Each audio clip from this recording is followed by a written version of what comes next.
ರೂಪವಂತೆ, ಗುಣವಂತೆ ಮತ್ತು ಹೆಚ್ಚು ಜಪ ತಪ ಅನುಷ್ಠಾನಗಳನ್ನು ಮಾಡಿರ್ತಕ್ಕಂಥ ತಾಯಿ. ತುಳಸಿಯ ಪೂಜಾನುಷ್ಠಾನವನ್ನು ಯಾತಕ್ಕಾಗಿ ನಮ್ಮ ಭಾರತೀಯ ಸ್ತ್ರೀಯರು ಮಾಡಬೇಕು? ಈ ತುಳಸಿಯಲ್ಲಿ 2 ಅದ್ಭುತವಾದಂಥ ಗುಣವಿದೆ. ಒಂದು, ಪ್ರತಿಯೊಬ್ಬರ ಆರೋಗ್ಯವನ್ನು ವೃದ್ಧಿ ಮಾಡತಕ್ಕಂಥದ್ದು. ಮತ್ತೊಂದು, ಸಮಸ್ಯೆಗಳು ಹೊತ್ತು ಬರ್ತಕ್ಕಂಥ ಅವರಿಗೆ ಒಂದು ಪರಿಹಾರವನ್ನು ಕಲ್ಪಿಸ್ತಕ್ಕಂಥದ್ದು. ಹಾಗೆ ತುಳಸಿಗೆ ಇನ್ನೊಂದು ವಿಶೇಷವಾಗಿರ್ತಕ್ಕಂಥ ಅಂಶವಿದೆ, ಸೋಮಂಗಲತನವನ್ನು ಗಟ್ಟಿಪಡಿಸ್ತಕ್ಕಂಥದ್ದು. ಹಾಗೆ ಮನೆಯ ಮುಂದೆ ಒಂದು ತುಳಸಿ ಇದ್ದರೆ ಎಂತಹದ್ದೇ ಆದಂತಹ ತಂತ್ರ ಮಂತ್ರ ಯಂತ್ರ ದೋಷಗಳಿದ್ರೂ ಅವೆಲ್ಲವನ್ನು ಸಹಿತ ಛೇದಿಸ್ತಕ್ಕಂಥ ಶಕ್ತಿ ತುಳಸಿಗಿದೆ. ಹಾಗೆ ತುಳಸಿಯನ್ನ ಮಹಾವಿಷ್ಣುವಿಗೆ ಬಹಳ ಇಷ್ಟವಾಗಿರ್ತಕ್ಕಂಥದ್ದು.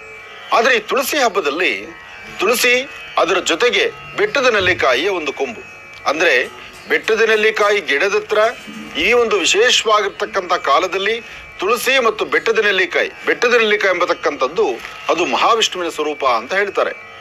ಜೊತೆಗೆ ಇಲ್ಲಿ ದಾತ್ರಿ ಎಂಬತಕ್ಕಂಥದ್ದು, ದಾತ್ರಿಯ ಪೂಜಾನುಷ್ಠಾನ ಎಂಬತಕ್ಕಂಥದ್ದು ಬೃಂದಳ ಸಾನ್ನಿಧ್ಯದಲ್ಲಿ, ಅಂದರೆ ತುಳಸಿಯ ಸಾನ್ನಿಧ್ಯದಲ್ಲಿ ಬಹಳ ವಿಶೇಷವಾಗಿ ನಡೆಯುತ್ತೆ.